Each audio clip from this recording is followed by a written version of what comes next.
ਸਤਿ ਸ਼੍ਰੀ ਅਕਾਲ ਜੀ। ਤੁਹਾਡਾ ਰਾਜ ਪੰਜਾਬੀ ਕਹਾਣੀਆਂ ਵਿੱਚ ਇੱਕ ਵਾਰ ਫਿਰ ਤੋਂ ਸਵਾਗਤ ਹੈ। ਮੇਰੀ ਮਾਂ ਹਰ ਰੋਜ਼ 1 ਕਿਲੋ ਚੌਲ ਮੰਗਵਾਉਂਦੀ ਅਤੇ ਕਹਿੰਦੀ ਕਿ ਤੇਰੇ ਪਿਤਾ ਜੀ ਨੂੰ ਬਹੁਤ ਪਸੰਦ ਆ। ਇਸ ਲਈ ਮੈਂ ਹਰ ਰੋਜ਼ ਦੁਕਾਨਦਾਰ ਤੋਂ ਚੌਲ ਲੈ ਕੇ ਆਉਂਦੀ, ਪਰ ਮੇਰੀ ਮਾਂ ਉਸ ਨੂੰ ਬਣਾਉਂਦੀ ਨਹੀਂ ਸੀ। ਮੈਂ ਬੜੀ ਹੈਰਾਨ ਹੁੰਦੀ। ਇੱਕ ਦਿਨ ਝੋਲੇ ਵਿੱਚ ਮੋਰੀ ਸੀ। ਮੈਨੂੰ ਲੱਗਿਆ ਝੋਲੇ ਵਿੱਚੋਂ ਕੁਝ ਹਿਲਦਾ। ਜਿਵੇਂ ਹੀ ਮੈਂ ਝੋਲਾ ਖੋਲ੍ਹ ਕੇ ਦੇਖਿਆ ਤਾਂ ਮੇਰੀ ਚੀਕ ਨਿਕਲ ਗਈ, ਕਿਉਂਕਿ ਝੋਲੇ ਵਿੱਚ ਮੇਰੇ ਪਿਤਾ ਜੀ ਮੇਰੀ ਮਾਂ ਨਾਲ ਲੜ ਕੇ ਬਾਹਰ ਨਿਕਲੇ ਸੀ ਤੇ ਮਾਂ ਵੀ ਉੱਚੀ ਉੱਚੀ ਬੋਲ ਰਹੀ ਸੀ। ਉਦੋਂ ਮੈਂ ਬਾਹਰ ਬੈਠੀ ਡਰਾਇੰਗ ਰੂਮ ਦੇ ਵਿੱਚ 12ਵੀਂ ਕਲਾਸ ਦੇ ਪੇਪਰਾਂ ਦੀ ਤਿਆਰੀ ਕਰ ਰਹੀ ਸੀ। ਮੇਰਾ ਮਨ ਪੜ੍ਹਾਈ ਵਿੱਚੋਂ ਹਟ ਗਿਆ। ਮੇਰੇ ਪਿਤਾ ਜੀ ਮੈਨੂੰ ਆਪਣੀ ਲੜਾਈ ਵਿੱਚ ਘੜੀਸ ਲਿਆਏ ਤੇ ਮੈਨੂੰ ਹਮੇਸ਼ਾ ਦੀ ਤਰ੍ਹਾਂ ਬਦਨਸੀਬ ਕਹਿ ਕੇ ਚਲੇ ਗਏ।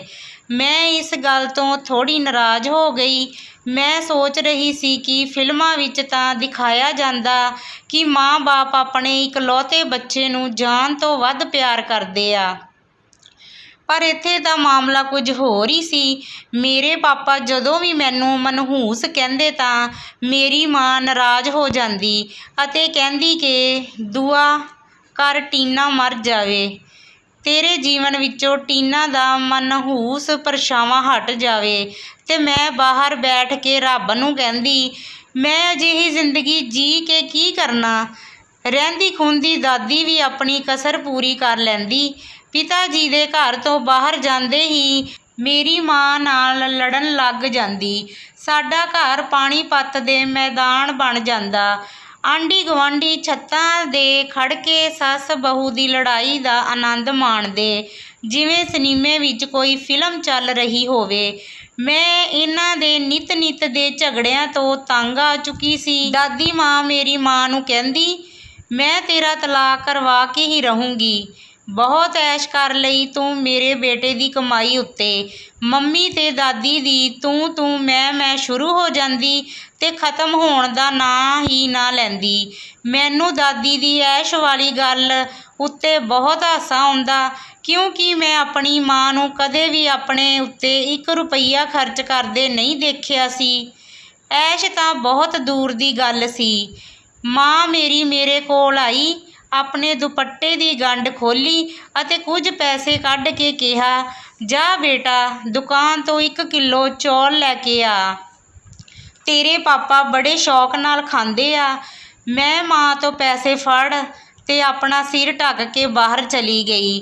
ਇਹੀ ਸੋਚ ਰਹੀ ਸੀ ਕਿ ਮਾਂ ਰੋਜ਼ ਮੇਰੇ ਤੋਂ ਚੌਲ ਕਿਉਂ ਮੰਗਵਾਉਂਦੀ ਆ, ਜਦੋਂ ਉਸਨੇ ਬਣਾਉਣੇ ਹੀ ਨਹੀਂ ਹੁੰਦੇ। ਪਤਾ ਨਹੀਂ ਇਹ ਚੌਲਾਂ ਦਾ ਕੀ ਕਰਦੀ। ਮੈਨੂੰ ਤਾਂ ਲੱਗਦਾ ਸੀ ਘਰ ਦੇ ਤਣਾਅਪੂਰਵਕ ਮਾਹੌਲ ਤੋਂ ਦੂਰ ਕਰਨ ਦੇ ਲਈ ਮੈਨੂੰ ਭੇਜ ਦਿੰਦੀ ਸੀ, ਤਾਂ ਕਿ ਮੈਂ ਇਹ ਲੜਾਈ ਝਗੜੇ ਨਾ ਦੇਖ ਸਕਾਂ। ਮੇਰੀ ਮਾਂ ਇੱਕ ਸਿੱਧੀ ਸਾਦੀ ਔਰਤ ਸੀ। ਸਾਰਾ ਦਿਨ ਕੰਮ 'ਤੇ ਲੱਗੀ ਰਹਿੰਦੀ ਤੇ ਕੋਈ ਵੀ ਉਸ ਤੋਂ ਖੁਸ਼ ਨਹੀਂ ਹੁੰਦਾ ਸੀ। ਉਸ ਦਾ ਕਸੂਰ ਸਿਰਫ ਇੰਨਾ ਸੀ ਕਿ ਉਹ ਪਿਤਾ ਜੀ ਨੂੰ ਇੱਕ ਲੜਕਾ ਨਹੀਂ ਦੇ ਸਕੀ ਸੀ। ਮੇਰੇ ਜਨਮ ਤੋਂ ਬਾਅਦ ਕੁਝ ਅਜਿਹੀਆਂ ਉਲਝਣਾਂ ਆਈਆਂ, ਮੇਰੀ ਮਾਂ ਦੁਬਾਰਾ ਮਾਂ ਨਾ ਬਣ ਸਕੀ। ਇਸ ਲਈ ਪਿਤਾ ਜੀ ਮੈਨੂੰ ਮਨਹੂਸ ਕਹਿੰਦੇ ਸੀ। ਮੇਰੇ ਪਿਤਾ ਜੀ ਇੱਕ ਨਸ਼ੇੜੀ ਕਿਸਮ ਦੇ ਇਨਸਾਨ ਸੀ। ਉਹ ਘਰ ਵਿੱਚ ਮਾਂ ਨਾਲ ਵਧੀਆ ਰਹਿੰਦੇ ਸੀ, ਪਰ ਜਿਸ ਦਿਨ ਦਾਦੀ ਉਸ ਨੂੰ ਆਪਣੇ ਪੋਤਾ ਨਾ ਹੋਣ ਦੀ ਯਾਦ ਦਿਵਾ ਦਿੰਦੀ ਤਾਂ ਉਹ ਬਹੁਤ ਪਰੇਸ਼ਾਨ ਹੋ ਜਾਂਦੇ। ਦਾਦੀ ਉਹਨਾਂ ਨੂੰ ਕਹਿੰਦੀ ਕਿ ਤੇਰੇ ਬਾਅਦ ਆਪਣਾ ਖਾਨਦਾਨ ਤਾਂ ਖਤਮ ਹੋ ਜਾਊਗਾ, ਤੂੰ ਕਦੋਂ ਤੱਕ ਇਸ ਔਰਤ ਦੇ ਪੱਲੇ ਨਾਲ ਬੰਨ੍ਹਿਆ ਰਹੇਂਗਾ। ਮੈਂ ਤੇਰਾ ਦੂਜਾ ਵਿਆਹ ਕਰਵਾ ਕੇ ਹੀ ਰਹਾਂਗੀ। ਪਿਤਾ ਜੀ ਜਦੋਂ ਵੀ ਦਾਦੀ ਕੋਲੋਂ ਉੱਠ ਕੇ ਕਮਰੇ ਵਿੱਚ ਮਾਂ ਕੋਲ ਜਾਂਦੇ, ਉਹਨਾਂ ਨੂੰ ਝਿੜਕਣ ਲੱਗ ਜਾਂਦੇ ਤੇ ਮਾਂ ਚੁੱਪ ਰਹਿੰਦੀ ਸੀ, ਪਰ ਹੁਣ ਉਹ ਵੀ ਬੋਲਣ ਲੱਗੀ ਸੀ। ਇਸ ਤਰ੍ਹਾਂ ਝਗੜਾ ਵੱਧਦਾ ਜਾਂਦਾ। ਇਸ ਲੜਾਈ ਦੇ ਕਾਰਨ ਮੈਂ ਮਾਨਸਿਕ ਚਿੰਤਾ ਵਿੱਚ ਗ੍ਰਸਤ ਹੋ ਗਈ ਸੀ। ਇਵੇਂ ਹੀ ਦਿਨ ਲੰਘ ਰਹੇ ਸੀ। ਇੱਕ ਦਿਨ ਮੈਂ ਕਾਲਜ ਤੋਂ ਵਾਪਸ ਆਈ ਤਾਂ ਦੇਖਿਆ ਮਾਂ ਵਿਹੜੇ ਵਿੱਚ ਉੱਚੀ ਉੱਚੀ ਰੋ ਰਹੀ ਸੀ। ਮੈਂ ਥੋੜ੍ਹਾ ਡਰ ਗਈ। ਮੈਂ ਆਪਣਾ ਬੈਗ ਦਰਵਾਜ਼ੇ 'ਤੇ ਹੀ ਸਿੱਟ ਦਿੱਤਾ। ਮੈਂ ਭੱਜ ਕੇ ਮਾਂ ਕੋਲ ਆਈ ਤੇ ਬੋਲੀ, ਮਾਂ ਮੈਨੂੰ ਦੱਸ ਕੀ ਹੋਇਆ। ਉਹ ਰੋਂਦੀ ਹੋਈ ਬੋਲੀ, ਮੈਂ ਮਰ ਜਾਊਂਗੀ, ਮੈਂ ਬਰਬਾਦ ਹੋ ਜਾਊਂਗੀ, ਮੇਰਾ ਕੁਝ ਵੀ ਨਹੀਂ ਬਚਿਆ ਇਸ ਦੁਨੀਆ ਵਿੱਚ। ਮੈਂ ਮਾਂ ਨੂੰ ਕਿਹਾ, ਦੱਸ ਤਾਂ ਸਹੀ ਕੀ ਹੋਇਆ। ਪਿਤਾ ਜੀ ਤਾਂ ਠੀਕ ਆ ਨਾ।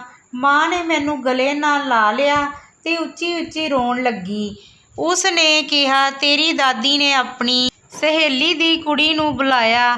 ਹੁਣ ਤੇਰੇ ਪਿਤਾ ਜੀ ਉਸ ਦੇ ਨਾਲ ਵਿਆਹ ਕਰਨਗੇ ਅਤੇ ਆਪਾਂ ਦੋਨਾਂ ਨੂੰ ਘਰੋਂ ਕੱਢ ਦੇਣਗੇ ਤੇ ਆਪਾਂ ਕਿੱਥੇ ਜਾਵਾਂਗੀਆਂ। ਗੱਲ ਤਾਂ ਪਰੇਸ਼ਾਨੀ ਵਾਲੀ ਸੀ, ਪਰ ਜਦੋਂ ਮੈਂ ਮਾਂ ਨੂੰ ਸਮਝਾਇਆ ਤਾਂ ਉਹ ਸੰਭਲ ਗਈ। ਉਸ ਨੇ ਜਲਦੀ ਨਾਲ ਆਪਣੀ ਚੁੰਨੀ ਨਾਲੋਂ ਪੈਸੇ ਕੱਢੇ ਤੇ ਬੋਲੀ, 1 ਕਿਲੋ ਚੌਲ ਲਿਆ ਦੇ ਮੈਨੂੰ। ਮਾਂ ਦੀ ਹਾਲਤ ਦੇਖ ਕੇ ਮੇਰਾ ਹਾਸਾ ਨਿਕਲ ਗਿਆ। ਇੱਕ ਟਾਈਮ ਤਾਂ ਮਾਂ ਨੂੰ ਖਾਣ ਪੀਣ ਦਾ ਵੀ ਹੋਸ਼ ਨਹੀਂ ਸੀ ਤੇ ਜਦੋਂ ਸਮਝਣ ਦੀ ਸਥਿਤੀ ਵਿੱਚ ਹੋਈ ਤਾਂ ਉਸ ਨੂੰ ਫਿਰ ਚੌਲਾਂ ਦੀ ਪਈ ਸੀ। ਮੈਂ ਕਿਹਾ, ਮਾਂ, ਇਹ ਚੌਲ ਆਪਣੀ ਸੌਂਕਣ ਦੇ ਲਈ ਬਣਾ ਕੇ ਰੱਖਣੇ ਆ। ਮੈਂ ਹੱਸਦੀ ਹੋਈ ਉਹਨਾਂ ਤੋਂ ਪੈਸੇ ਲੈ ਕੇ ਦੁਕਾਨ ਤੋਂ ਚੌਲ ਖਰੀਦਣ ਚਲੀ ਗਈ। ਮੈਨੂੰ ਪਤਾ ਸੀ ਹਰ ਰੋਜ਼ ਦੀ ਤਰ੍ਹਾਂ ਅੱਜ ਵੀ ਮਾਂ ਨੇ ਚੌਲ ਨਹੀਂ ਬਣਾਉਣੇ। ਕਦੇ ਕਦੇ ਮੈਨੂੰ ਲੱਗਦਾ ਮਾਂ ਹਰ ਰੋਜ਼ 1 ਕਿਲੋ ਚੌਲ ਮੰਗਵਾ ਕੇ ਜਮ੍ਹਾਂ ਤਾਂ ਨਹੀਂ ਕਰ ਦਿੰਦੀ। ਮੈਂ ਚੌਲ ਲੈ ਕੇ ਆ ਗਈ। ਉਦੋਂ ਤੱਕ ਤੂੰ ਦਾਦੀ ਦੀ ਸਹੇਲੀ ਦੀ ਕੁੜੀ ਆ ਚੁੱਕੀ ਸੀ। ਉਹ ਵੀ 30-32 ਸਾਲ ਦੀ ਕੁੜੀ ਹੋਊਗੀ, ਮਾਂ ਤੋਂ 7-8 ਸਾਲ ਛੋਟੀ। ਉਸ ਦੇ ਬਹੁਤ ਸੋਹਣੇ ਕੱਪੜੇ ਪਾਏ ਹੋਏ ਸੀ। ਮੈਂ ਉਸ ਨੂੰ ਦੇਖ ਕੇ ਹੈਰਾਨ ਰਹਿ ਗਈ ਕਿਉਂਕਿ ਉਹ ਬਹੁਤ ਸੋਹਣੀ ਸੀ। ਮੈਂ ਮਾਂ ਵੱਲ ਦੇਖਿਆ। ਮਾਂ ਦਾ ਥੱਕਿਆ ਹੋਇਆ ਚਿਹਰਾ ਪੀਲਾ ਪੈ ਚੁੱਕਿਆ ਸੀ। ਉਹ ਵੀ 4 ਸਾਲ ਪੁਰਾਣਾ ਸੂਟ ਪਾ ਰੱਖਿਆ ਸੀ। ਆਂਟੀ ਦੇ ਸਾਹਮਣੇ ਬਿਲਕੁਲ ਬੁੱਢੀ ਲੱਗਦੀ ਸੀ। ਮੈਨੂੰ ਮਾਂ ਉੱਤੇ ਬਹੁਤ ਤਰਸ ਆਇਆ। ਮੈਂ ਪਿਤਾ ਜੀ ਨੂੰ ਦੇਖਿਆ ਤਾਂ ਉਹ ਵੀ ਬਹੁਤ ਖੁਸ਼ ਲੱਗ ਰਹੇ ਸੀ। ਮੈਂ ਆਪਣੀ ਮਾਂ ਦੀ ਹਾਲਤ ਸਮਝ ਸਕਦੀ ਸੀ। ਅਸੀਂ ਸਾਰਿਆਂ ਨੇ ਇੱਕ ਥਾਂ ਬੈਠ ਕੇ ਖਾਣਾ ਖਾਧਾ। ਦਾਦੀ ਵੀ ਬਹੁਤ ਖੁਸ਼ ਸੀ। ਉਹ ਰੀਆ ਆਂਟੀ ਨੂੰ ਤਰ੍ਹਾਂ ਤਰ੍ਹਾਂ ਦੀਆਂ ਚੀਜ਼ਾਂ ਪਰੋਸ ਰਹੀ ਸੀ। ਇਸ ਤਰ੍ਹਾਂ ਲੱਗ ਰਿਹਾ ਸੀ ਜਿਵੇਂ ਮੈਂ ਤੇ ਮੇਰੀ ਮਾਂ ਇੱਥੇ ਮੌਜੂਦ ਹੀ ਨਹੀਂ। ਖਾਣਾ ਖਾਣ ਤੋਂ ਬਾਅਦ ਅਸੀਂ ਆਪਣੇ ਆਪਣੇ ਕਮਰਿਆਂ ਵਿੱਚ ਚਲੇ ਗਏ। ਮੈਨੂੰ ਪਤਾ ਸੀ ਅੱਜ ਮੇਰੀ ਮਾਂ ਸਾਰੀ ਰਾਤ ਰੋਣ ਵਾਲੀ ਆ। ਸਵੇਰ ਹੋਈ ਤਾਂ ਮਾਂ ਮੇਰੇ ਕੋਲ ਆਈ ਤੇ ਕਹਿੰਦੀ, ਤੂੰ ਅੱਜ ਕਾਲਜ ਨਾ ਜਾ, ਆਪਾਂ ਬਾਜ਼ਾਰ ਚੱਲਾਂਗੇ, ਕੁਝ ਖਰੀਦ ਕੇ ਲਿਆਉਣਾ। ਮੈਂ ਹੱਸੀ ਤੇ ਬੋਲੀ, ਮਾਂ, ਅੱਜ ਤੂੰ ਰੀਆ ਆਂਟੀ ਦੇ ਡਰ ਤੋਂ ਖਰੀਦਦਾਰੀ ਕਰਨ ਜਾ ਰਹੀ ਆ। ਮੇਰੇ ਕਹਿਣ 'ਤੇ ਬਾਜ਼ਾਰ ਚਲੀ ਜਾਂਦੀ ਤਾਂ ਤੇਰੀ ਇਹ ਹਾਲਤ ਨਹੀਂ ਹੋਣੀ ਸੀ। ਮਾਂ ਉਦਾਸ ਹੋ ਗਈ ਤੇ ਮਾਂ ਨੇ ਅੱਜ ਪਹਿਲੀ ਵਾਰ ਪਿਤਾ ਜੀ ਤੋਂ ਪੈਸੇ ਮੰਗੇ ਸੀ ਅਤੇ ਪਿਤਾ ਜੀ ਨੇ ਵੀ ਅੱਜ ਮਾਂ ਨੂੰ ਕਾਫੀ ਸਾਰੇ ਪੈਸੇ ਦਿੱਤੇ ਸੀ। ਪਤਾ ਨਹੀਂ ਪਿਤਾ ਜੀ ਦੀ ਮਿਹਰਬਾਨੀ ਦੇ ਪਿੱਛੇ ਮਾਂ ਦੀ ਕਦਰ ਲੁਕੀ ਹੋਈ ਸੀ ਜਾਂ ਫਿਰ ਰੀਆ ਆਂਟੀ ਦੇ ਆਉਣ ਤੋਂ ਉਹ ਇੰਨੀ ਖੁਸ਼ ਹੋ ਗਏ ਸੀ ਕਿ ਪੈਸੇ ਦੀ ਪਰਵਾਹ ਨਹੀਂ ਕਰ ਰਹੇ ਸੀ। ਜੋ ਵੀ ਸੀ, ਅਸੀਂ ਦੋਨੋਂ ਮਾਂ ਬੇਟੀ ਬਾਜ਼ਾਰ ਚਲੀਆਂ ਗਈਆਂ। ਮੈਂ ਆਪਣੀ ਮਾਂ ਨੂੰ 5 ਸੂਟ ਦਿਵਾਏ ਤੇ 1 ਚੱਪਲਾਂ ਦਾ ਜੋੜਾ ਖਰੀਦ ਕੇ ਦਿੱਤਾ। ਸ਼ਾਮ ਨੂੰ ਜਦੋਂ ਅਸੀਂ ਘਰ ਆਈਆਂ ਤਾਂ ਮੇਰੀ ਦਾਦੀ ਰੱਬ ਦਾ ਨਾਂ ਜਪ ਰਹੀ ਸੀ, ਜਦ ਕਿ ਪਿਤਾ ਜੀ ਰੀਆ ਆਂਟੀ ਦੇ ਨਾਲ ਗੱਲਾਂ ਕਰ ਰਹੇ ਸੀ। ਇਹ ਦੇਖ ਕੇ ਮੇਰੀ ਮਾਂ ਦੀਆਂ ਖੁਸ਼ੀਆਂ ਚਕਨਾਚੂਰ ਹੋ ਗਈਆਂ। ਮਾਂ ਆਪਣੇ ਪੈਰਾਂ ਵਿੱਚੋਂ ਚੱਪਲ ਨੂੰ ਸੁੱਟਦੇ ਹੋਏ ਕਮਰੇ ਵਿੱਚ ਚਲੀ ਗਈ। ਮੈਂ ਰੀਆ ਆਂਟੀ ਕੋਲ ਬੈਠ ਫੈਸ਼ਨ ਅਤੇ ਮੇਕਅਪ ਦੀਆਂ ਗੱਲਾਂ ਕਰਨ ਲੱਗੀ। ਆਂਟੀ ਨੂੰ ਆਪਣੀਆਂ ਗੱਲਾਂ ਵਿੱਚ ਬਿਜ਼ੀ ਰੱਖਿਆ ਤਾਂ ਉਹ ਤੇਰੇ ਪਿਤਾ ਜੀ ਦੇ ਕੋਲ ਨਾ ਬੈਠ ਸਕੇ। ਘਰ ਵਿੱਚ ਅਜੀਬ ਜਿਹੇ ਤਣਾਅ ਦਾ ਮਾਹੌਲ ਸੀ। ਦਾਦੀ ਰੀਆ ਆਂਟੀ ਨੂੰ ਪਿਤਾ ਜੀ ਦੇ ਕੋਲ ਲਿਆਉਣ ਦੇ ਬਹਾਨੇ ਲੱਭਦੀ ਰਹਿੰਦੀ ਤੇ ਇੱਧਰ ਮੇਰੀ ਮਾਂ ਘਰ ਦਾ ਸਾਰਾ ਕੰਮ ਕਰਦੀ ਰਹਿੰਦੀ। ਪਿਤਾ ਜੀ ਮਨਮੌਜੀ ਸੀ। ਉਹ ਰੀਆ ਆਂਟੀ ਨੂੰ ਘੱਟ ਹੀ ਦੇਖਦੇ। ਇੱਧਰ ਮੇਰੀ ਮਾਂ ਵੀ ਤਿਆਰ ਹੋ ਕੇ ਰਹਿਣ ਲੱਗੀ ਸੀ। ਇੱਕ ਦਿਨ ਮੇਰੀ ਦਾਦੀ ਬੋਲੀ, ਰੀਆ, ਦੁਕਾਨ ਤੋਂ ਕਿਲੋ ਚੌਲ ਲੈ ਕੇ ਆ, ਤੇਰੇ ਪਾਪਾ ਬੜੇ ਸ਼ੌਕ ਨਾਲ ਖਾਂਦਾ। ਮੈਂ ਦਾਦੀ ਵੱਲ ਹੈਰਾਨੀ ਨਾਲ ਦੇਖਿਆ ਤੇ ਕਿਹਾ, ਤੁਸੀਂ ਵੀ ਮੰਮੀ ਵਾਲਾ ਕਾਰੋਬਾਰ ਸ਼ੁਰੂ ਕਰਨ ਬਾਰੇ ਸੋਚਿਆ ਹੈ ਕਿ? ਸਾਰਿਆਂ ਨੇ ਮੇਰੇ ਵੱਲ ਹੈਰਾਨੀ ਭਰੀਆਂ ਨਜ਼ਰਾਂ ਨਾਲ ਦੇਖਿਆ। ਪਿਤਾ ਜੀ ਨੇ ਕਿਹਾ, ਕੀ ਮਤਲਬ? ਮੈਂ ਸਾਰੀ ਗੱਲ ਦੱਸਣ ਵਾਲੀ ਸੀ ਕਿ ਮੇਰੀ ਮਾਂ ਨੇ ਮੇਰੇ ਵੱਲ ਅੱਖਾਂ ਕੱਢੀਆਂ ਤਾਂ ਮੈਨੂੰ ਲੱਗਿਆ ਮੈਨੂੰ ਨਹੀਂ ਦੱਸਣਾ ਚਾਹੀਦਾ। ਮੈਂ ਗੱਲ ਨੂੰ ਬਦਲ ਦਿੱਤਾ। ਮੈਂ ਕਿਹਾ, ਮਾਂ, ਜਦੋਂ ਮੈਨੂੰ ਦੁਕਾਨ 'ਤੇ ਭੇਜ ਕੇ ਸਮਾਨ ਮੰਗਵਾਉਂਦੀ ਤਾਂ ਮੈਨੂੰ ਵੀ ਪੈਸੇ ਦਿੰਦੀਆਂ, ਹੋਇਆ ਨਾ ਨਵਾਂ ਕਾਰੋਬਾਰ। ਪਿਤਾ ਜੀ ਹੱਸ ਪਏ। ਖੈਰ, ਉਸ ਦਿਨ ਜਦੋਂ ਦਾਦੀ ਨੇ ਚੌਲ ਮੰਗਵਾਏ ਸੀ ਤਾਂ ਉਸ ਦਿਨ ਸੱਚਮੁੱਚ ਸਾਡੇ ਘਰੇ ਚੌਲ ਬਣੇ ਸੀ। ਹੁਣ ਕਈ ਦਿਨ ਚੈਨ ਨਾਲ ਲੰਘ ਗਏ, ਪਰ ਹੁਣ ਫਿਰ ਦਾਦੀ ਦਾ ਦਿਮਾਗ ਘੁੰਮਣ ਲੱਗਿਆ। ਪਿਤਾ ਜੀ ਨੂੰ ਯਾਦ ਦਿਵਾਉਂਦੀ ਕਿ ਤੇਰੇ ਕੋਈ ਬੇਟਾ ਨਹੀਂ ਆ, ਆਪਣਾ ਖਾਨਦਾਨ ਖਤਮ ਹੋ ਜਾਣਾ। ਜੇ ਤੂੰ ਕਹੇ ਤਾਂ ਮੈਂ ਤੇਰਾ ਘਰ ਆਬਾਦ ਕਰ ਦੇਵਾਂਗੀ। ਪਿਤਾ ਜੀ ਨੇ ਕਿਹਾ, ਮੇਰਾ ਘਰ ਪਹਿਲਾਂ ਹੀ ਆਬਾਦ ਆ। ਪਰ ਦਾਦੀ ਕਿੱਥੇ ਮੰਨਣ ਵਾਲੀ ਸੀ।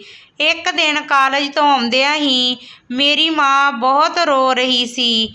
ਮੈਂ ਮਾਂ ਨੂੰ ਪੁੱਛਿਆ ਤਾਂ ਉਸਨੇ ਕਿਹਾ, ਤੇਰੀ ਦਾਦੀ ਨੇ ਅੱਜ ਮੈਨੂੰ ਮੇਰੇ ਕਮਰੇ ਵਿੱਚੋਂ ਕੱਢ ਦਿੱਤਾ। ਇਹ ਕਿਹਾ, ਤੂੰ ਟੀਨਾ ਦੇ ਕਮਰੇ ਵਿੱਚ ਜਾ ਕੇ ਸੌ। ਮੈਂ ਮਾਂ ਨੂੰ ਕਿਹਾ, ਮਾਂ, ਹੁਣ ਕੀ ਕਰੇਂਗੀ? ਤਾਂ ਮਾਂ ਨੇ ਕਿਹਾ, ਮੈਂ ਤੇਰੇ ਪਿਤਾ ਜੀ ਤੋਂ ਪੁੱਛਾਂਗੀ ਕਿ ਉਹ ਕੀ ਚਾਹੁੰਦੇ ਆ। ਜੇ ਉਹਨਾਂ ਨੇ ਕਿਹਾ ਤੂੰ ਮੇਰੀ ਮਾਂ ਦੀ ਗੱਲ ਮੰਨ ਲੈ ਤਾਂ ਮੈਂ ਹਮੇਸ਼ਾ ਦੇ ਲਈ ਇਹ ਘਰ ਛੱਡ ਕੇ ਚਲੀ ਜਾਊਂਗੀ। ਮੈਂ ਆਪਣੀ ਮਾਂ ਦੀ ਗੱਲ ਸੁਣ ਕੇ ਡਰ ਗਈ, ਕਿਉਂਕਿ ਮੇਰੀ ਮਾਂ ਆਪਣੀਆਂ ਗੱਲਾਂ ਦੀ ਬਹੁਤ ਪੱਕੀ ਸੀ। ਸ਼ਾਮ ਨੂੰ ਪਿਤਾ ਜੀ ਘਰ ਆਏ ਤੇ ਆਪਣੇ ਕਮਰੇ ਵਿੱਚ ਚਲੇ ਗਏ। ਮੈਂ ਸੋਚ ਰਹੀ ਸੀ ਕਿ ਅੱਜ ਮਾਂ ਤੇ ਪਿਤਾ ਜੀ ਵਿੱਚ ਕੀ ਫੈਸਲਾ ਹੋਊ। ਥੋੜ੍ਹੀ ਦੇਰ ਬਾਅਦ ਮਾਂ ਰੋਂਦੀ ਹੋਈ ਮੇਰੇ ਕਮਰੇ ਵਿੱਚ ਆਈ। ਮੈਨੂੰ ਯਕੀਨ ਹੋ ਗਿਆ ਕਿ ਪਿਤਾ ਜੀ ਨੇ ਮਾਂ ਨੂੰ ਜਾਣ ਲਈ ਕਹਿ ਦਿੱਤਾ। ਮੈਂ ਕਿਹਾ, ਮਾਂ, ਫਿਕਰ ਨਾ ਕਰ, ਮੈਂ ਵੀ ਤੇਰੇ ਨਾਲ ਹੀ ਚੱਲੂੰ। ਮੇਰੀ ਮਾਂ ਨੇ ਮੈਨੂੰ ਗਲੇ ਨਾਲ ਲਗਾਉਂਦੇ ਹੋਏ ਕਿਹਾ, ਚੱਲ ਕਮਲੀ, ਅੱਜ ਤਾਂ ਤੇਰੇ ਪਿਤਾ ਜੀ ਨੇ ਮੇਰਾ ਮਾਣ ਰੱਖ ਲਿਆ। ਜਦੋਂ ਮੈਂ ਉਹਨਾਂ ਨੂੰ ਤੇਰੀ ਦਾਦੀ ਦੀਆਂ ਸਾਰੀਆਂ ਗੱਲਾਂ ਬਾਰੇ ਦੱਸਿਆ ਤਾਂ ਉਹਨਾਂ ਨੇ ਕਿਹਾ, ਮਾਂ ਦਾ ਦਿਮਾਗ ਖਰਾਬ ਹੋ ਗਿਆ, ਤੂੰ ਚਿੰਤਾ ਨਾ ਕਰ। ਮੈਂ ਖੁਸ਼ੀ ਨਾਲ ਪਾਗਲ ਹੋ ਗਈ ਸੀ। ਪਰ ਪਰੇਸ਼ਾਨੀਆਂ ਇੱਥੇ ਹੀ ਖਤਮ ਨਹੀਂ ਹੋਈਆਂ ਸੀ। ਮੇਰੇ ਪਿਤਾ ਜੀ ਰੀਆ ਆਂਟੀ ਨੂੰ ਘੁਮਾਉਣ ਲੈ ਜਾਂਦੇ ਤੇ ਰੀਆ ਆਂਟੀ ਨੇ ਵੀ ਸਾਫ਼-ਸਾਫ਼ ਸ਼ਬਦਾਂ ਵਿੱਚ ਮੇਰੀ ਦਾਦੀ ਨੂੰ ਕਹਿ ਦਿੱਤਾ ਸੀ ਤੇ ਮੈਂ ਇਸ ਐਤਵਾਰ ਦਾ ਇੰਤਜ਼ਾਰ ਕਰਾਂਗੀ। ਜੇ ਮੇਰਾ ਵਿਆਹ ਵਿਜੇ ਨਾਲ ਨਾ ਕਰਵਾਇਆ ਤਾਂ ਮੈਂ ਵਾਪਸ ਚਲੀ ਜਾਊਂਗੀ। ਆਖਿਰ ਕਦੋਂ ਤੱਕ ਮੈਂ ਇੰਤਜ਼ਾਰ ਵਿੱਚ ਬੈਠੀ ਰਹੂੰਗੀ। ਰੀਆ ਆਂਟੀ ਦੀ ਗੱਲ ਸੁਣ ਕੇ ਚਿੰਤਾ ਵਿੱਚ ਆ ਗਈ। ਇਸ ਕਰਕੇ ਉਹ ਮਾਂ ਦੀ ਦੁਸ਼ਮਣ ਬਣ ਚੁੱਕੀ ਸੀ। ਅੱਜ ਐਤਵਾਰ ਸੀ, ਮੈਂ ਘਰੇ ਹੀ ਸੀ। ਦਾਦੀ ਸਵੇਰ ਤੋਂ ਮੇਰੀ ਮਾਂ ਨਾਲ ਲੜ ਰਹੀ ਸੀ। ਮਾਂ ਆਪਣਾ ਕੰਮ ਖਤਮ ਕਰਕੇ ਆਪਣੇ ਕਮਰੇ ਵਿੱਚ ਚਲੀ ਗਈ। ਪਹਿਲਾਂ ਤਾਂ ਦਾਦੀ ਮੂੰਹ ਨਾਲ ਹੀ ਧਮਕੀਆਂ ਦਿੰਦੀ ਸੀ ਕਿ ਵਿਜੇ ਦਾ ਕਮਰਾ ਖਾਲੀ ਕਰ ਦੇ, ਪਰ ਅੱਜ ਉਹ ਮਾਂ ਦਾ ਸਮਾਨ ਚੱਕ ਕੇ ਬਾਹਰ ਸੁੱਟਣ ਲੱਗੀ। ਮੇਰੇ ਸਬਰ ਦਾ ਬੰਨ ਟੁੱਟ ਗਿਆ। ਮੈਂ ਮਾਂ ਦੇ ਕਮਰੇ ਵਿੱਚ ਗਈ ਤੇ ਗੁੱਸੇ ਨਾਲ ਮਾਂ ਨੂੰ ਹੀ ਬੋਲਣ ਲੱਗੀ ਕਿ ਤੂੰ ਦਾਦੀ ਦੀ ਗੱਲ ਕਿਉਂ ਨਹੀਂ ਮੰਨ ਲੈਂਦੀ, ਕਿਉਂ ਘਰ ਵਿੱਚ ਕਲੇਸ਼ ਪਾ ਰੱਖਿਆ। ਮੇਰੀ ਮਾਂ ਨੇ ਮੈਨੂੰ ਕਿਹਾ, ਤੂੰ ਚੁੱਪ ਕਰ, ਮੈਂ ਸਭ ਸੰਭਾਲ ਲਊਂਗੀ, ਬਸ ਤੂੰ ਮੈਨੂੰ 1 ਕਿਲੋ ਚੌਲ ਲਿਆ ਕੇ ਦੇ। ਮੈਂ ਚੁੱਪਚਾਪ ਉੱਠੀ ਤੇ ਚੌਲ ਲੈਣ ਚਲੀ ਗਈ। ਅੱਜ ਚੌਲਾਂ ਵਾਲਾ ਲਿਫਾਫਾ ਲੈ ਕੇ ਝੋਲੇ ਵਿੱਚ ਪਾਉਣ ਲੱਗੀ ਤਾਂ ਲੱਗਿਆ ਉਹ ਪਾਟ ਗਿਆ। ਮੈਨੂੰ ਮਾਂ ਦੀ ਚਿੰਤਾ ਸਤਾ ਰਹੀ ਸੀ। ਮੈਂ ਉਵੇਂ ਹੀ ਉਸ ਝੋਲੇ ਨੂੰ ਲੈ ਕੇ ਆ ਗਈ। ਜਦੋਂ ਅੱਧੇ ਰਸਤੇ ਆਈ ਤਾਂ ਮੈਨੂੰ ਲੱਗਿਆ ਝੋਲੇ ਵਿੱਚ ਕੁਝ ਉਛਲਿਆ। ਜਦੋਂ ਝੋਲਾ ਖੋਲ੍ਹ ਕੇ ਦੇਖਿਆ ਤਾਂ ਉਸ ਵਿੱਚ ਇੱਕ ਪੰਛੀ ਮਰਿਆ ਪਿਆ ਸੀ। ਮੈਂ ਉਹ ਪੰਛੀ ਨੂੰ ਕੱਢ ਕੇ ਸੜਕ 'ਤੇ ਸੁੱਟ ਦਿੱਤਾ। ਘਰ ਜਾਣ ਦੀ ਬਜਾਏ ਪਿਤਾ ਜੀ ਦੀ ਵਰਕਸ਼ਾਪ 'ਤੇ ਚਲੀ ਗਈ। ਪਿਤਾ ਜੀ ਵਰਕਸ਼ਾਪ ਘਰ ਦੇ ਨੇੜੇ ਹੀ ਸੀ। ਮੈਂ ਉਹਨਾਂ ਨੂੰ ਆਪਣੇ ਨਾਲ ਘਰ ਚੱਲਣ ਲਈ ਕਿਹਾ। ਉਹ ਵੀ ਬਿਨਾਂ ਕੁਝ ਕਹੇ ਮੇਰੇ ਨਾਲ ਤੁਰ ਪਏ। ਪਿਤਾ ਜੀ ਨੇ ਘਰ ਦਾ ਦਰਵਾਜ਼ਾ ਖੋਲ੍ਹਿਆ ਹੀ ਸੀ ਕਿ ਮਾਂ ਕੱਟੀ ਹੋਈ ਟਾਹਣੀ ਦੀ ਤਰ੍ਹਾਂ ਝੂਲਦੀ ਹੋਈ ਡਿੱਗਣ ਲੱਗੀ ਤਾਂ ਪਿਤਾ ਜੀ ਨੇ ਅੱਗੇ ਹੋ ਕੇ ਸੰਭਾਲ ਲਿਆ ਤੇ ਦਾਦੀ ਸ਼ੇਰਨੀ ਬਣੀ ਹੋਈ ਸੀ। ਉਹ ਮੇਰੇ ਪਾਪਾ 'ਤੇ ਟੁੱਟ ਪਈ। ਤੂੰ ਇਸ ਨੂੰ ਤਲਾਕ ਦੇ ਦੇ, ਤੇਰੀ ਮਾਂ ਦੀ ਇਸ ਨੇ ਬੇਇੱਜ਼ਤੀ ਕੀਤੀ ਆ। ਪਿਤਾ ਜੀ ਕਹਿਣ ਲੱਗੇ, ਮਾਂ ਪਹਿਲਾਂ ਵੀ ਤੁਸੀਂ ਹੀ ਕੀਤੀ ਹੋਵੇਗੀ। ਪਿਤਾ ਜੀ ਦੀ ਗੱਲ ਸੁਣ ਕੇ ਦਾਦੀ ਦਾ ਪਾਰਾ ਚੜ੍ਹ ਗਿਆ। ਦਾਦੀ ਨੇ ਕਿਹਾ, ਮੈਂ ਸਿਰਫ ਇਸ ਨੂੰ ਇੰਨਾ ਹੀ ਕਿਹਾ ਸੀ ਕਿ ਤੇਰਾ ਕਮਰਾ ਖਾਲੀ ਕਰ ਦੇ।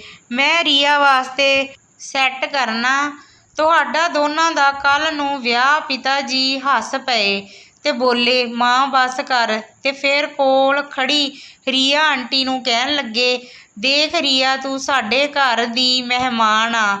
ਤੈਨੂੰ ਕਹਿੰਦੇ ਹੋਏ ਮੈਨੂੰ ਵਧੀਆ ਤਾਂ ਨਹੀਂ ਲੱਗਦਾ, ਪਰ ਹੁਣ ਮੇਰੀ ਮਜਬੂਰੀ ਬਣ ਗਈ ਆ। ਮੈਂ ਚਾਹੁੰਦਾ ਕਿ ਤੂੰ ਹੁਣ ਆਪਣੇ ਘਰੇ ਚਲੀ ਜਾਵੇਂ। ਤੇਰੀ ਵਜ੍ਹਾ ਨਾਲ ਸਾਡੇ ਘਰ ਦਾ ਮਾਹੌਲ ਖਰਾਬ ਹੋ ਰਿਹਾ। ਦਾਦੀ ਰੌਲਾ ਪਾਉਣ ਲੱਗੀ, ਵਿਜੇ ਤੇਰਾ ਦਿਮਾਗ ਖਰਾਬ ਆ। ਰੀਆ ਤੈਨੂੰ ਵਾਰਸ ਦੇਊਗੀ, ਹੋਰ ਤੈਨੂੰ ਕੀ ਚਾਹੀਦਾ। ਪਿਤਾ ਜੀ ਨੇ ਕਿਹਾ, ਮਾਂ, ਪਰਮਾਤਮਾ ਨੇ ਜੇ ਸਾਨੂੰ ਵਾਰਸ ਦੇਣਾ ਹੋਊਗਾ ਤਾਂ ਉਹ ਨੇਹਾ ਤੋਂ ਹੀ ਦੇ ਦੇਊਗਾ। ਪਰ ਅੱਜ ਮੈਂ ਤੈਨੂੰ ਇੱਕ ਗੱਲ ਸਾਫ਼-ਸਾਫ਼ ਦੱਸ ਦੇਵਾਂਗਾ ਕਿ ਤੂੰ ਇਸ ਘਰ ਦੀ ਮਾਲਕਣ ਆ। ਇਸ ਘਰ ਵਿੱਚ ਜੋ ਕੁਝ ਵੀ ਆ ਤੁਹਾਡਾ ਹੀ ਆ। ਤੂੰ ਇਸ ਘਰ ਦੀ ਰਾਣੀ ਬਣ ਕੇ ਰਹਿ। ਮੈਂ ਤੇ ਮੇਰੀ ਪਤਨੀ ਤੇਰੀ ਸੇਵਾ ਕਰਾਂਗੇ।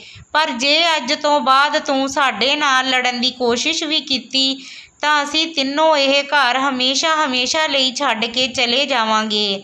ਉਸ ਦਿਨ ਹੀ ਰੀਆ ਆਂਟੀ ਆਪਣੇ ਘਰ ਚਲੀ ਗਈ। ਦਾਦੀ ਨੇ ਗੁੱਸੇ ਵਿੱਚ ਆ ਕੇ ਆਪਣੇ ਆਪ ਨੂੰ ਕਮਰੇ ਵਿੱਚ ਬੰਦ ਕਰ ਲਿਆ। ਪਰ ਮੈਂ ਪਿਤਾ ਜੀ ਨੂੰ ਸ਼ਿਕਾਇਤ ਕੀਤੇ ਬਿਨਾਂ ਨਹੀਂ ਰਹਿ ਸਕੀ। ਮੈਂ ਕਿਹਾ, ਪਿਤਾ ਜੀ, ਤੁਸੀਂ ਮੇਰਾ ਤੇ ਮੇਰੀ ਮਾਂ ਦਾ ਬਹੁਤ ਦਿਲ ਦੁਖਾਇਆ। ਤੁਸੀਂ ਸਾਨੂੰ ਸ਼ੁਰੂ ਤੋਂ ਹੀ ਸਾਨੂੰ ਪਿਆਰ ਤੇ ਸਨਮਾਨ ਦਿੱਤਾ ਹੁੰਦਾ। ਤਾਂ ਪਿਤਾ ਜੀ ਨੇ ਕਿਹਾ, ਮੈਂ ਆਪਣੀ ਮਾਂ ਦੇ ਅੱਗੇ ਮਜਬੂਰ ਸੀ। ਮੇਰੀ ਮਾਂ ਬਹੁਤ ਅੜਬ ਸੁਭਾਅ ਦੀ ਆ। ਮੇਰੀ ਮਾਂ ਨੂੰ ਜਦੋਂ ਗੁੱਸਾ ਆਉਂਦਾ ਸੀ ਤਾਂ ਮੈਂ ਤੁਹਾਡੇ ਦੋਨਾਂ 'ਤੇ ਗੁੱਸਾ ਕਰਦਾ ਸੀ ਤਾਂ ਕਿ ਉਹ ਮੈਨੂੰ ਗੁੱਸੇ ਵਿੱਚ ਦੇਖ ਕੇ ਆਪਣਾ ਗੁੱਸਾ ਠੰਡਾ ਕਰ ਲਵੇ। ਕਿਉਂਕਿ ਨਹੀਂ ਮਾਵਾਂ ਨੂੰ ਹੁੰਦਾ ਕਿ ਪਤੀ ਆਪਣੀ ਪਤਨੀ ਦੇ ਥੱਲੇ ਲੱਗ ਗਿਆ। ਮੈਂ 2 ਸ਼ਿਕੰਜਿਆਂ ਵਿੱਚ ਫਸਿਆ ਹੋਇਆ ਸੀ। ਇਹਨਾਂ ਦੋਨਾਂ ਨੂੰ ਸੱਸ ਦੀ ਲੜਾਈ ਦੇਖ ਕੇ ਮੈਂ ਸ਼ਰਾਬ ਪੀਣ ਦਾ ਆਦੀ ਹੋ ਗਿਆ। ਮੈਂ ਪਿਤਾ ਜੀ ਨੂੰ ਗੁੱਸੇ 'ਚ ਕਿਹਾ, ਪਿਤਾ ਜੀ, ਸਾਨੂੰ ਦਾਦੀ ਕੋਲੋਂ ਪਹਿਲਾਂ ਵੀ ਇਸ ਤਰ੍ਹਾਂ ਬਚਾ ਸਕਦੇ ਸੀ ਜਿਵੇਂ ਅੱਜ ਬਚਾਇਆ। ਮੈਂ ਤੁਹਾਡੀ ਸਾਰਿਆਂ ਦੀ ਲੜਾਈ ਦੇਖ ਕੇ ਡਿਪਰੈਸ਼ਨ ਵਿੱਚ ਚਲੀ ਜਾ ਰਹੀ ਸੀ। ਪਿਤਾ ਜੀ ਸ਼ਰਮਿੰਦਾ ਹੋ ਗਏ ਸੀ। ਉਹਨਾਂ ਨੇ ਕਿਹਾ, ਮੈਨੂੰ ਆਪਣੀ ਮਾਂ ਨੂੰ ਪਹਿਲਾਂ ਹੀ ਰੋਕ ਲੈਣਾ ਚਾਹੀਦਾ ਸੀ। ਇਹ ਸੁਣ ਕੇ ਮੈਂ ਪਿਤਾ ਜੀ ਦੇ ਗਲ ਲੱਗ ਗਈ। ਪਰ ਮੇਰੀ ਮਾਂ ਬਾਰ-ਬਾਰ ਰੱਬ ਦਾ ਸ਼ੁਕਰੀਆ ਕਰ ਰਹੀ ਸੀ ਕਿ ਉਹਨਾਂ ਨੇ ਉਸ ਦੇ ਪਤੀ ਦੇ ਦਿਲ ਵਿੱਚ ਪਿਆਰ ਪਾਇਆ। ਮੈਂ ਝੱਟ ਮਾਂ ਤੋਂ ਵੀ ਪੁੱਛ ਹੀ ਲਿਆ ਕਿ ਮਾਂ, ਹੁਣ ਤੂੰ ਮੈਨੂੰ ਦੱਸ ਦੇ, ਤੂੰ ਹਰ ਰੋਜ਼ ਚੌਲ ਕਿਉਂ ਮੰਗਵਾਉਂਦੀ ਆ? ਅੱਜ ਚੌਲਾਂ ਵਿੱਚ ਮਰਿਆ ਹੋਇਆ ਪੰਛੀ ਮਿਲਿਆ। ਮਾਂ ਨੇ ਕਿਹਾ, ਅੱਛਾ, ਤਾਂ ਹੀ ਤੇਰੇ ਪਾਪਾ ਜੀ ਦੇ ਦਿਲ ਵਿੱਚ ਆਪਣੇ ਲਈ ਪਿਆਰ ਜਾਗਿਆ। ਉਸ ਨੇ ਕਿਹਾ, ਇਸ ਦੁਕਾਨ ਤੋਂ ਤੂੰ ਚੌਲ ਲੈ ਕੇ ਆਉਂਦੀ ਆ, ਉਹਨਾਂ ਦੇ ਗੁਆਂਢ ਵਿੱਚ ਇੱਕ ਉਸਨੇ ਕਿਹਾ, ਜਿਸ ਦੁਕਾਨ ਤੋਂ ਤੂੰ ਚੌਲ ਲੈ ਕੇ ਆਉਂਦੀ ਆ ਉਹਨਾਂ ਦੇ ਗੁਆਂਢ ਵਿੱਚ ਇੱਕ ਬਾਬਾ ਜੀ ਰਹਿੰਦੇ ਨੇ। ਮੈਂ ਉਸ ਦੁਕਾਨਦਾਰ ਨੂੰ ਕਿਹਾ ਸੀ, ਤੂੰ ਮੇਰੇ ਬਾਰੇ ਵੀ ਉਹਨਾਂ ਤੋਂ ਪੁੱਛ। ਉਸਨੇ ਦੱਸਿਆ ਸੀ ਕਿ ਬਾਬਾ ਜੀ 40 ਦਿਨ ਤੱਕ ਕਿਲੋ ਚੌਲਾਂ ਦੇ ਉੱਤੇ ਮੰਤਰ ਫੂਕ ਕੇ ਦੇਣਗੇ, ਜੋ ਛੱਤ 'ਤੇ ਜਾ ਕੇ ਪੰਛੀਆਂ ਨੂੰ ਪਾਉਣਾ, ਤੇ ਆਖਰੀ ਦਿਨ ਉਹ ਮੰਤਰ ਦਾ ਪ੍ਰਯੋਗ ਕੀਤਾ ਹੋਇਆ ਮਰਿਆ ਹੋਇਆ ਪੰਛੀ ਦੇਣਗੇ। ਤੂੰ ਉਹ ਪੰਛੀ ਨੂੰ ਆਪਣੇ ਵਿਹੜੇ ਵਿੱਚ ਦੱਬ ਦੇਵੀਂ। ਪਰ ਬੇਟਾ, ਤੂੰ ਤਾਂ ਉਹ ਪੰਛੀ ਰਾਸਤੇ ਵਿੱਚ ਹੀ ਛੱਡ ਆਈ। ਨਹੀਂ, ਮੇਰੇ ਅੱਜ 40 ਦਿਨ ਪੂਰੇ ਹੋ ਜਾਣੇ ਸੀ। ਪਤਾ ਨਹੀਂ ਹੁਣ ਕੀ ਹੋਊ। ਉਸ ਬਾਬੇ ਦੇ ਕਹਿਣ ਅਨੁਸਾਰ ਸਾਰਾ ਕੁਝ ਠੀਕ ਹੋ ਗਿਆ। ਪਰ ਹੁਣ ਤੂੰ ਇੱਕ ਗਲਤੀ ਕਰ ਦਿੱਤੀ। ਉਹ ਪੰਛੀ ਸਿੱਟ ਕੇ ਆਪਣੀ ਮਾਂ ਦੀਆਂ ਮਾਸੂਮ ਜਿਹੀਆਂ ਗੱਲਾਂ ਸੁਣ ਕੇ ਮੈਂ ਹੱਸ ਪਈ। ਪਰ ਮੈਨੂੰ ਉਹ ਬਾਬੇ ਦੀ ਗੱਲ ਸੁਣ ਕੇ ਗੁੱਸਾ ਚੜ੍ਹ ਗਿਆ। ਮੈਂ ਵਾਪਸ ਉਸ ਦੁਕਾਨਦਾਰ ਦੇ ਕੋਲ ਗਈ। ਮੈਂ ਜਾ ਕੇ ਉਸ ਨਾਲ ਲੜਨ ਲੱਗੀ।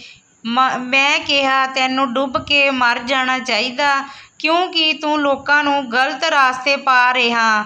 ਤਾਂ ਉਸਨੇ ਕਿਹਾ, ਜੀ, ਅਸੀਂ ਸਿੱਧੇ ਸਾਦੇ ਬੰਦੇ ਹਾਂ ਤੇ ਪਿਆਰ ਵੰਡਦੇ ਹਾਂ। ਮੈਂ ਤੇਰੀ ਮਾਂ ਨੂੰ ਕੋਈ ਕਾਲਾ ਜਾਦੂ ਕਰਕੇ ਨਹੀਂ ਦਿੱਤਾ। ਮੈਂ ਤਾਂ ਖੁਦ ਉਹਨਾਂ ਦੇ ਮੂੰਹੋਂ ਕਾਲਾ ਜਾਦੂ ਸੁਣ ਕੇ ਪਰੇਸ਼ਾਨ ਹੋ ਗਿਆ ਸੀ। ਮੈਂ ਤਾਂ ਸਿਰਫ ਉਸ ਨੂੰ ਇੰਨਾ ਹੀ ਕਿਹਾ ਸੀ ਕਿ ਤੇਰਾ ਕੰਮ ਹੋ ਜਾਵੇਗਾ, ਪਰ ਤੂੰ ਆਪਣੇ ਪਤੀ ਤੇ ਸੱਸ ਨਾਲ 40 ਦਿਨ ਤੱਕ ਨਹੀਂ ਲੜਨਾ।